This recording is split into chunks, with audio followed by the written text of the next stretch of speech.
지금은 서로를 향해 총부리를 겨누는 두 나라가 불과 70년 전에는 아주 가까운 동맹이었다면 믿어지시나요? 오늘은 바로 그 이야기, 한때 동맹이었던 미국과 이란이 어떻게 철천지원수가 되었는지 그 극적인 70년의 세월을 한번 따라가 보겠습니다. 자, 한번 보세요. 왼쪽은 1950년대, 군사, 경제적으로 정말 끈끈했던 양국의 모습입니다. 그리고 오른쪽은 지금이죠. 직접적인 군사 공격과 제재가 일상인 완전히 적대적인 관계. 대체 어떻게, 무엇 때문에 이 두 나라가 이렇게까지 변해버린 걸까요? 그 모든 것의 시작점, 그 첫 단추는 바로 한 사건에서부터 잘못 깨어지기 시작했습니다. 이 모든 불신과 적대감의 뿌리는 70여 년 전으로 거슬러 올라갑니다. 그리고 그 중심에는 역시나 세계에서 가장 값비싼 자원 중 하나인 석유가 있었죠. 당시 냉전이 한창이었잖아요. 서방 입장에서 이란은 석유도 중요했지만 소련을 견제하는 전략적 요충지이기도 했어요. 그런데 그런 이란의 총리가 석유를 국유화해 버린 겁니다. 이란 국민들한테는 당연히 우리 자원을 우리가 되찾는다는 의미였겠지만 서방의 눈에는 이건 뭐 자신들의 이익에 대한 정면 도전이자 공산주의가 퍼지는 신호탄처럼 보였던 거죠.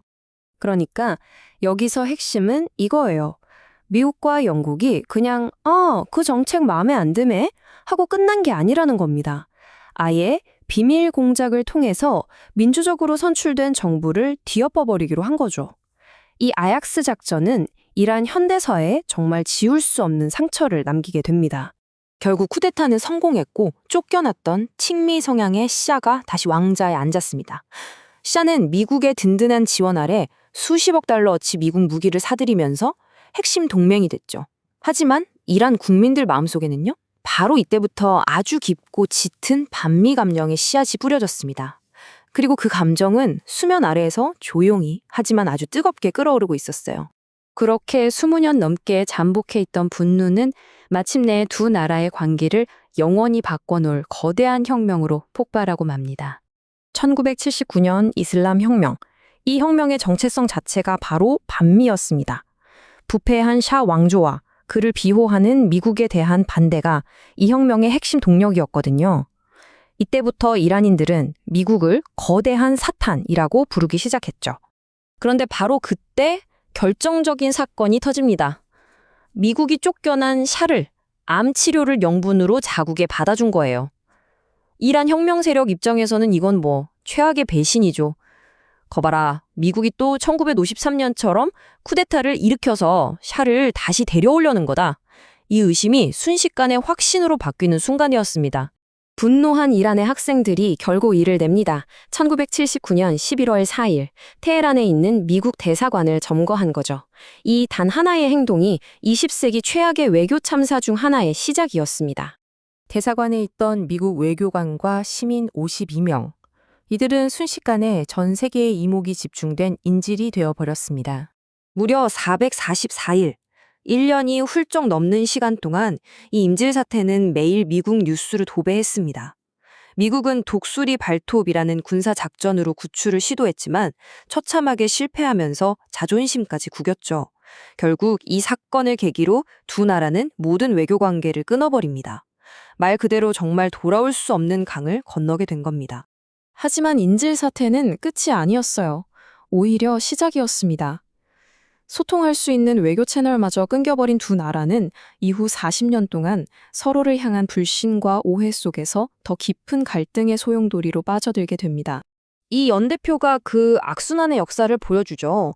이란-이라크 전쟁 때는 이란의 숙적인 이라크를 미국이 지원했고요.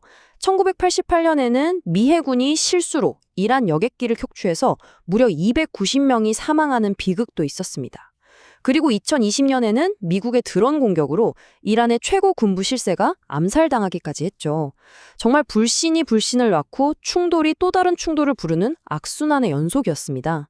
특히 이 발언이 아주 결정적이었어요. 조지 W. 부시 대통령이 이란을 악의 축이라고 지목한 건데요. 이게 그냥 말 한마디가 아니라 미국 외교 정책에서 이란을 완전히 불량 국가로 낙인 찍어버리는 효과를 가져왔습니다. 둘 사이의 골은 정말 회복 불가능할 정도로 깊어졌죠. 그리고 이 모든 역사를 거쳐 우리는 갈등이 훨씬 더 위험하고 복잡한 국면에 접어든 바로 지금, 현재에 이르게 됩니다. 오늘날의 갈등은 뭐 하나 딱 꼬집어 말하기가 어렵습니다. 이란의 핵개발 문제, 중동 지역의 패권 다툼, 보이지 않는 경제전쟁까지 이 모든 게 아주 복잡한 거미줄처럼 얽혀있는 상황이죠. 이 숫자는 이 적대 관제가 얼마나 엄청난 비용을 치러야 하는지를 단적으로 보여줍니다. 이건 실제 전쟁도 아니고요. 가상 시뮬레이션에서 나온 비용이에요. 군사작전 개시 후 단팩 시간, 그러니까 나흘 남짓한 시간에 무려 5조 4천억 원이 든다는 겁니다. 만약 진짜 전쟁이 터진다면 그 대가가 얼마나 어마어마할지 상상조차 하기 어렵죠. 결국 우리에게 남겨진 질문은 이것입니다. 70년간 이어진 이 지독한 갈등의 고리를 과연 끊어낼 수 있을까요?